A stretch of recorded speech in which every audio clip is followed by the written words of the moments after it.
Jadi lagi-lagi kan teknik sistem ini kan sebenarnya belajar mengenai sistemnya gitu ya. Jadi terus menarik tuh mengapa kok ngambil Metsi gitu ya. Assalamualaikum warahmatullahi wabarakatuh. Minum kopi sambil makan roti. Ketemu lagi bareng Dwi Kusmiranti di podcast Metsi. Sobat Metsi, kali ini tema kita adalah Mas Tejo belajar lagi. Beliau adalah seorang alumnusnya program studi Magister Teknik Sistem tahun 2022. Beliau juga sudah mengantongi gelar sarjana teknik, lalu Master of Engineering, dan terakhir dengar-dengar sih katanya sudah ngambil insinyur. Siapa ya? Yuk kita kenalan deh, Mas Gunawan Sutejo. Halo, assalamualaikum Mas Gun. Waalaikumsalam Mbak Wi. Tunggu. Mas Gunawan Sutejo, biasanya dipanggil apa Mas Gun? Itu tergantung konsensus saja sih. Oh gitu. Jadi kalau lagi banyak Gunawan ya udah Tejo. Oh gitu. Tejo.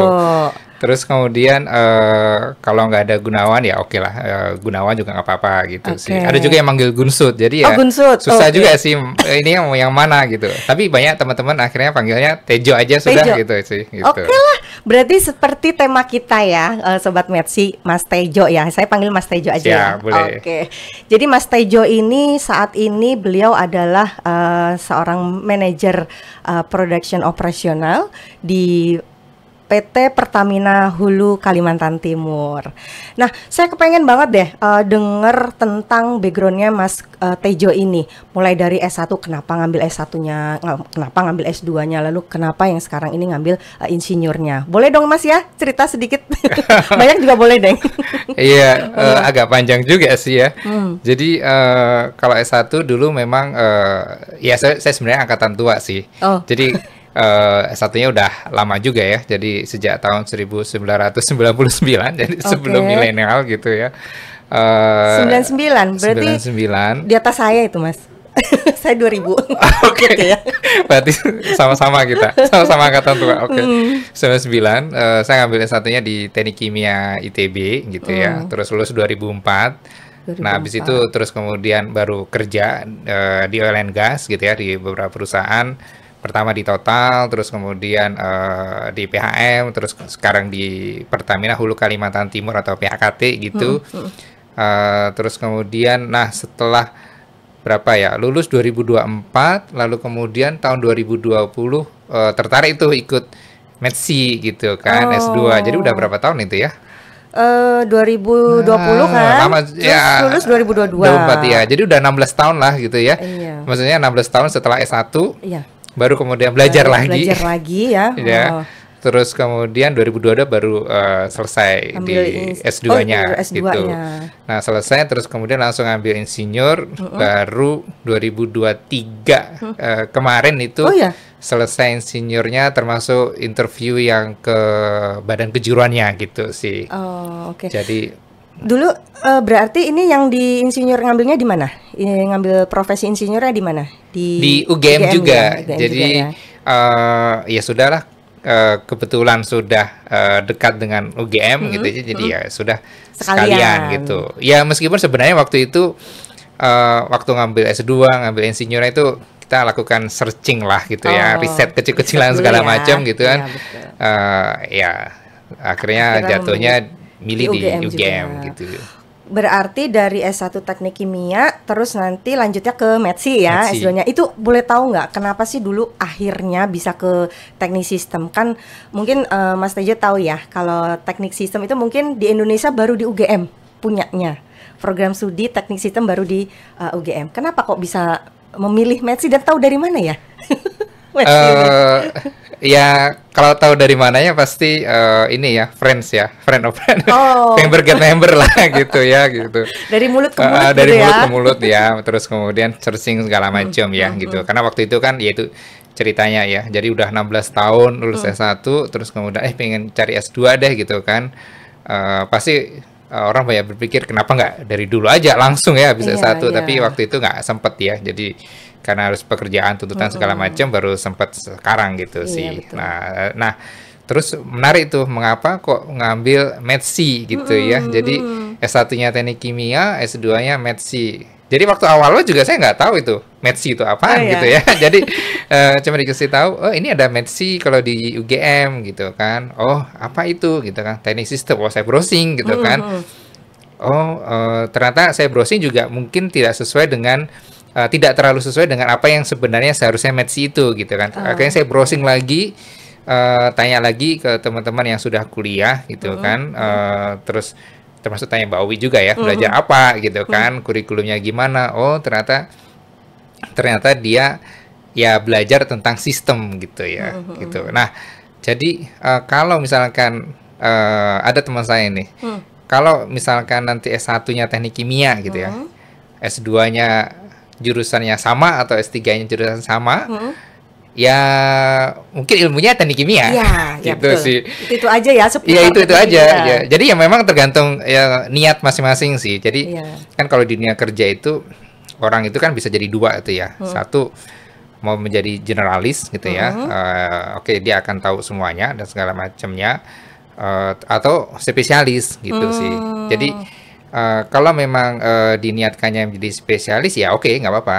S2, S3-nya mungkin di bidang yang sama. Jadi memang spesialis banget gitu. Contohnya mungkin dosen kayak gitu. Ya, itu memang perlu itu ya, spesialis atau konsultan kayak gitu sih. Tapi kebetulan di tempat saya ya ada sih yang generalis, ada yang spesialis gitu. Nah kebetulan karena saya sudah di posisi manajerial gitu, sehingga teknikalnya mungkin juga tidak terlalu mendalam gitu sih.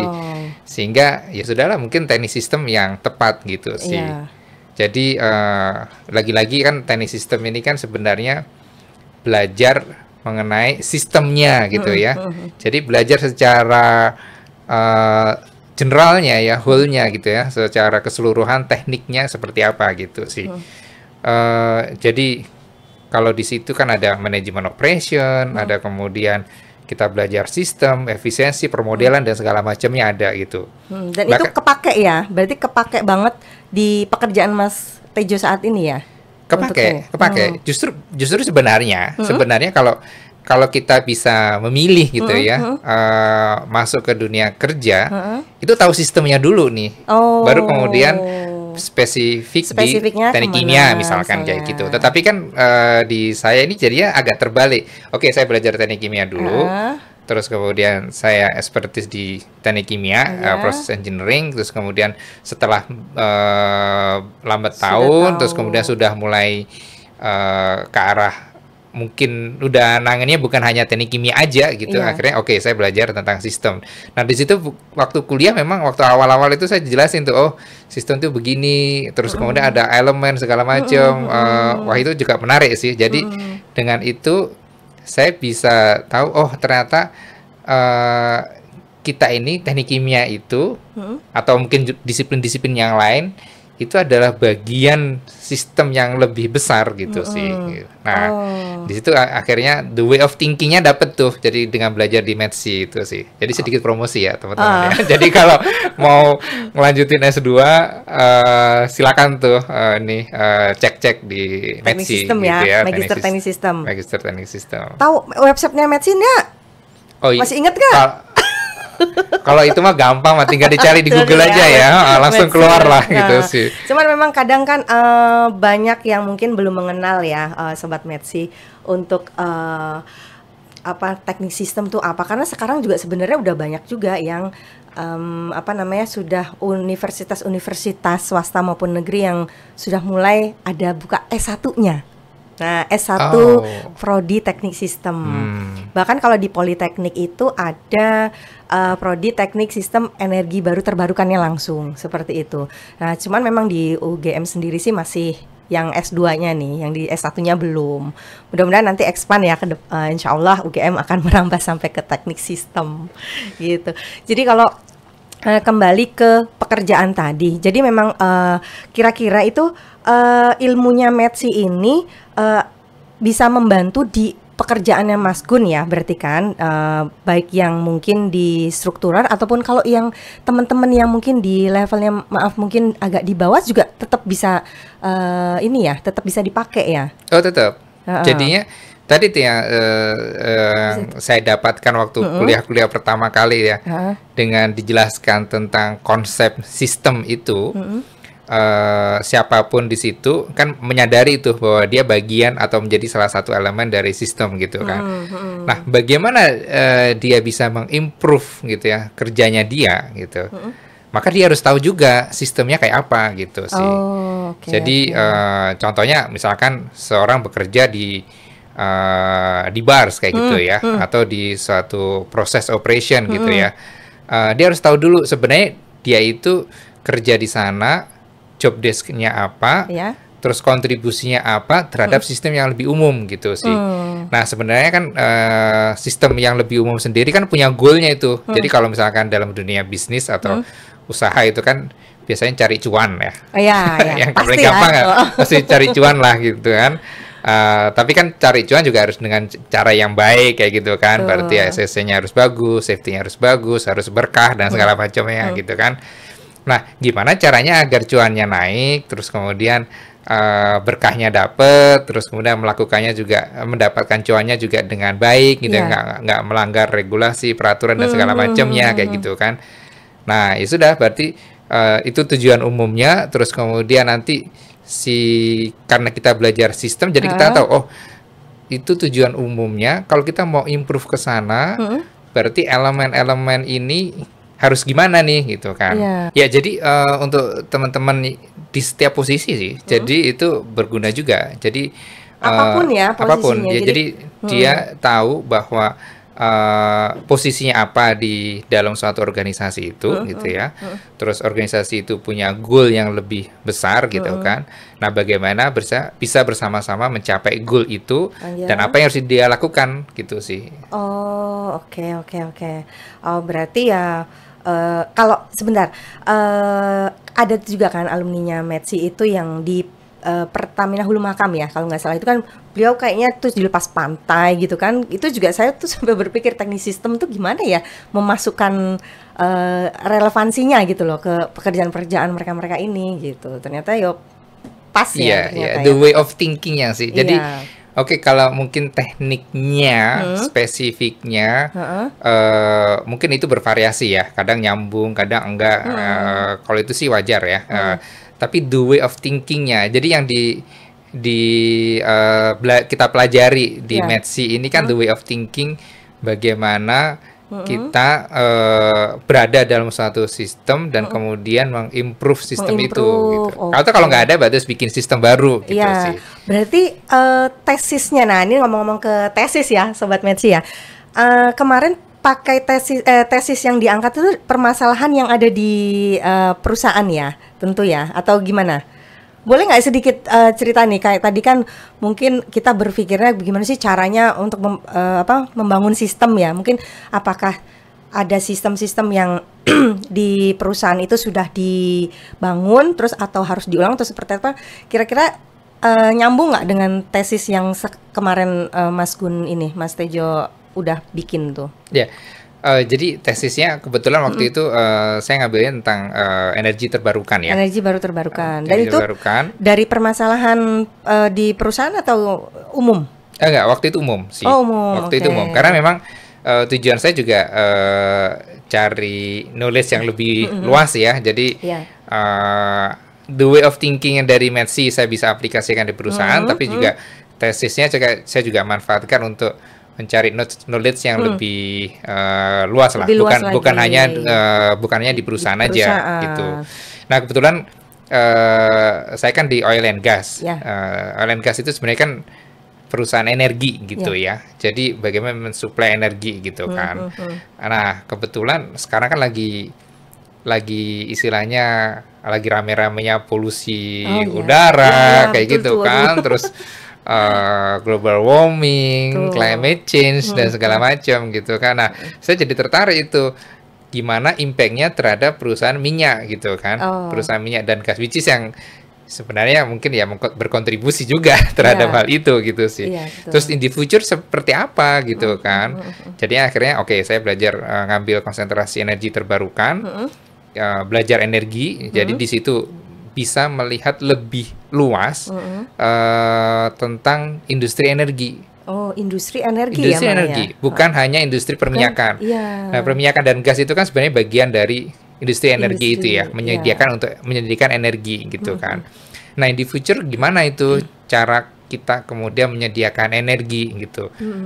Kita nggak akan mungkin tergantung ke fossil fuel terus gitu kan, karena yang tadi itu ada global warming, climate change dan segala macamnya gitu sih. Kita harus berubah tuh ke energi yang terbarukan. Nah, makanya sekarang itu kan banyak perusahaan-perusahaan minyak sudah bertransformasi menjadi perusahaan energi, bukan perusahaan minyak kan ya. Oh, bukan khusus di spesial minyaknya itu ya? Bukan khusus di spesial energi. minyaknya gitu sih. Jadi harus mulai ke energi terbarukan gitu ya. Nah, akhirnya karena saya ngambil energi terbarukan, saya belajar tentang konsep industri energi, terus kemudian ketemu Prof. Arif gitu kan. Prof. Jadi ya salah satu expertise di bidang mikroalga gitu kan. Oke, ya sudah, why not kita belajar tentang mikroalga gitu sih. Oh, berarti sebentar, untuk dosen pembimbingnya berarti beliau ya? Iya, Prof. Arif. Prof. Arif Budiman. Itu Prof. Arif sama siapa untuk dosen pembimbingnya? Sama Pak Nugroho. Oh, Pak Nugroho, karena memang expertnya di mikroalga itu ya. Betul. Dan luas ya energi itu ya. Jadi sampai mikroalga pun bisa dijadikan sebuah energi itu ya.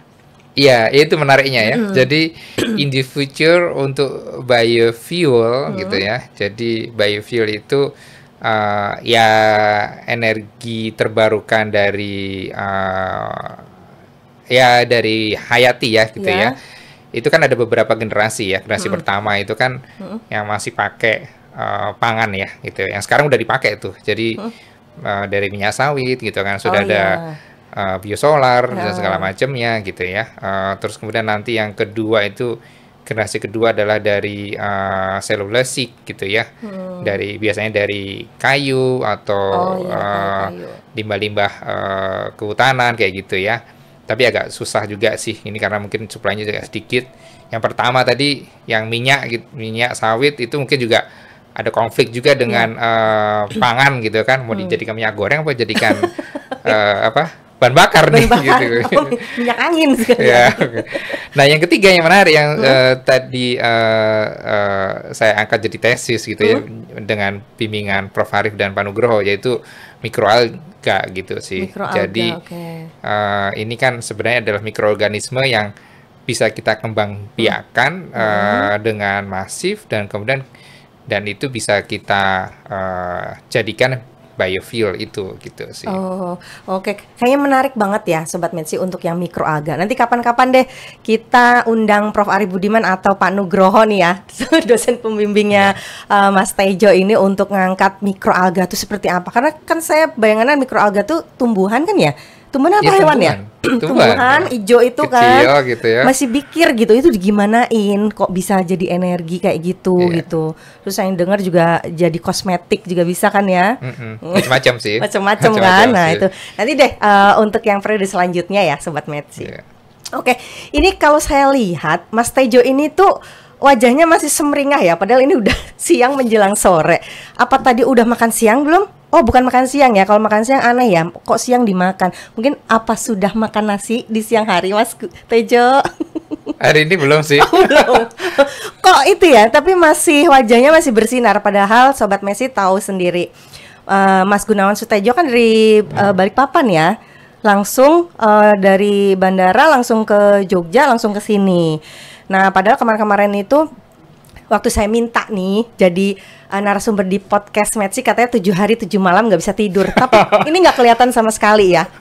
Nggak kelihatan sama sekali ya kalau canggung atau groginya gitu. Kayaknya santai. Ya grogi sih tetap. Banyak senyum gitu ya. Iya, harus dibawa gitu. Kalau nggak ini pertama kali soalnya. Pertama kali nggak apa-apa. Nanti selanjutnya 2 kali 3 kali. Iya. Oke deh, kita lanjutin lagi tuh. Tadi saya udah tahu kenapa sih kok milih Metsi, cerita pekerjaan udah, tesis udah, terus bagaimana ilmu di prodi Metsi ini bisa membantu sekali. Terus sekarang nih kira-kira posisi pekerjaan yang relevan dengan keahlian lulusan prodi Metsi menurut Mas Tejo apa?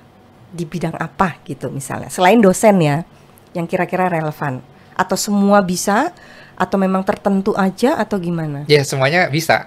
Bisa ya? Semuanya bisa, karena tadi itu, jadi kalau teknik kimia, teknik fisika, teknik elektro, teknik permiakan, itu kan punya specialty masing-masing itu kan. Spesialnya, ya, Ya. oke.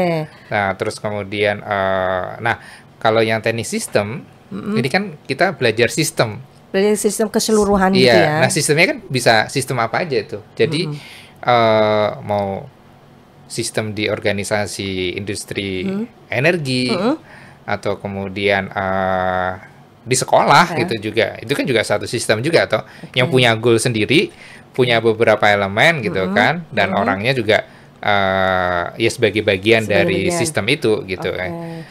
Atau industri komersial juga bisa gitu sih. Itu kan kayak industri-industri, tapi kalau bisa nggak diterapin di kayak di dunia pendidikan gitu ya, kayak kita nih di bagian akademik gitu kan, gitu, itu bisa nggak diterapin juga? Oh bisa juga ya. Bisa.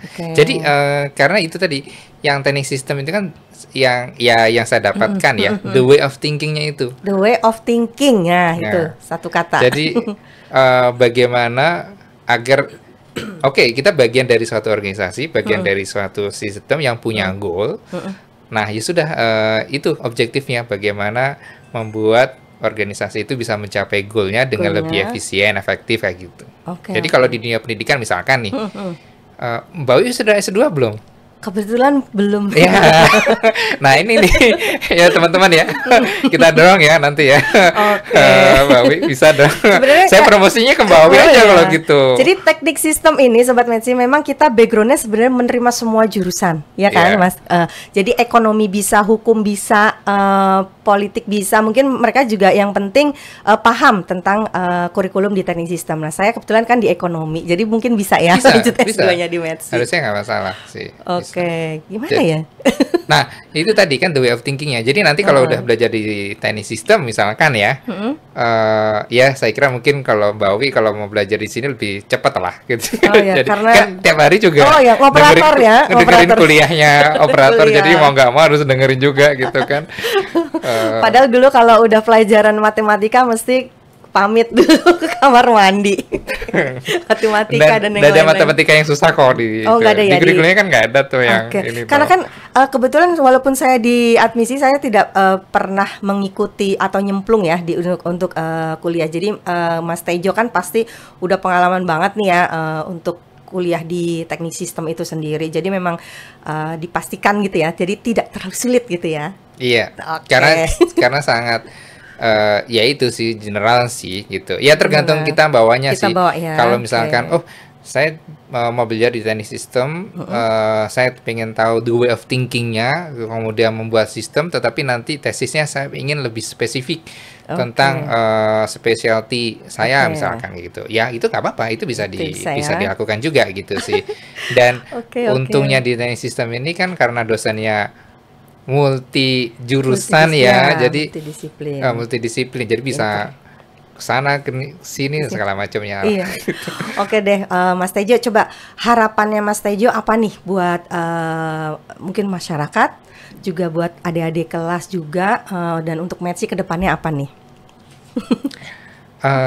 Ya kalau harapan sih, jadi gini ya, mungkin karena teknik sistem ini yang tadi itu ya, jadi kita belajar the way of thinking-nya, terus kemudian kita belajar sistem, mengimprove sistem gitu. Jadi mungkin harapannya semoga semakin banyak tuh teman-teman adik-adik gitu ya, yang tertarik masuk ke teknik sistem gitu ya. Bahkan kalau perlu sih sebenarnya kadang tuh orang tuh kan ini ya suka bertanya-tanya tuh. Saya nggak tahu, kalau saya dulu suka tanya-tanya sih. Ngapain kok saya dulu ngambil teknik kimia gitu? Iya. Ya kan? Atau dulu Mbak Wi waktu ngambil ekonomi, ngapain dulu ngambil ekonomi? Ekonomi ya gitu. Iya, tetap berpikir seperti itu. Kalau saya dulu ngambil teknik kimia karena saya suka kimia. Udah itu aja sudah. Padahal bukan teknik kimia nggak belajar kimia, paling cuma 30% ya gitu sih. Kalau saya suka kimia harusnya ngambil ke kimia MIPA gitu kan. Tapi waktu itu ya karena nggak tahu aja gitu sih. Nah termasuk anak saya tuh waktu SMP kayak gitu kan, waktu ujian kayak gitu, dia suka tanya-tanya itu, ngapain sih sekolah-sekolah susah-susah gitu kan. Nanti kalau sekolahnya pinter oke, dapat kerjaan bagus, ini terus kemudian misalkan kerja di perusahaan yang bagus, ternyata jadi sombong. Oh, berarti kalau gitu nggak usah sekolah. Kan nggak begitu ya. Nah, jadinya kalau harusnya kita tahu dulu sih bahwa sebenarnya kita ya inilah masyarakat kayak gitu ya. Peradaban manusia itu kan punya tujuannya, yaitu menuju ke peradaban yang lebih baik gitu kan. Dari dulu mungkin 10.000 tahun yang lalu kita bandingkan dengan sekarang gitu kan. Nah, terus salah satunya adalah engineering gitu ya. Bagaimana kemudian membuat hidup menjadi lebih mudah kayak gitu kan. Nah, terus kemudian kalau ada engineering, terus kemudian kita belajar sistem dulu. Nah, misalkan kita kalau di dunia industri energi misalkan, kita tujuannya ingin menyediakan energi. Kalau kita udah belajar sistem dulu dari awal, kita tahu untuk menyediakan energi itu kita perlu elemen-elemen itu tuh. Jadi ada orang yang mungkin bekerja di bagian subsurface-nya, nyari minyaknya kayak gitu ya, melakukan seismik. Ada yang bekerja untuk bagaimana membuat itu minyaknya jadi naik ke atas gitu kan. Ada yang kemudian bagaimana mengolah minyaknya dan segala macamnya. Baru kemudian dibutuhkan spesifik keahlian tuh. Ada yang teknik kimia, ada yang ahli dalam instrumentation gitu ya, ada yang ahli di subsurface, ada yang di reservoir, ada yang geologis dan segala macamnya gitu sih. Jadi harapan saya sih kalau teknik sistem ini kalau bisa ya dipahamkan ke semua mahasiswa itu. Jadi mereka tahu bahwa sebenarnya mereka ngambil jurusan ini karena nanti akan mengambil peran di elemen tertentu spesifik untuk mencapai goal yang lebih besar gitu sih. Jadi bukan hanya saya ngambil jurusan teknik fisika karena saya suka fisika. Saya nuklir karena saya suka nuklir gitu. Enggak, tapi sebenarnya ada tujuan mulia yang lebih tinggi gitu kan. Untuk mencapai tujuan itu tadi. Iya, dan itu hanya bisa dipahami kalau saya nggak tahu. Itu pengalaman saya sih, waktu itu saya baru paham ketika saya masuk teknik sistem gitu. Ternyata begitu ya gitu ya. Seru banget loh ini Sobat Mensi. Sebenarnya pengen banyak ini kita itu panjang lebar nih Mas. Cuman saya udah diingetin nih. Diingetin untuk kita sudahi dulu ya. Mungkin lain waktu kita bercerita lagi yang banyak tentang teknik sistem dan juga mungkin kurikulum-kurikulum yang ada di teknik sistem juga. Oke, terima kasih banyak Mas Tejo berkenan hadir di acara podcast Metsi. Semoga sehat terus Mas Gun. Amin. Mas Gunawan Sutejo. Saya punya pantun, makan bakwan bareng kawan-kawan. Kalau pergi ke Kalimantan jangan lupa ketemu Mas Gunawan. Jangan ya, nanti dimarahin istrinya. Siang hari ngopi lagi ya. Yang mau lanjut S2 ke Metsi aja. Terima kasih. Wassalamualaikum warahmatullahi wabarakatuh. Waalaikumsalam.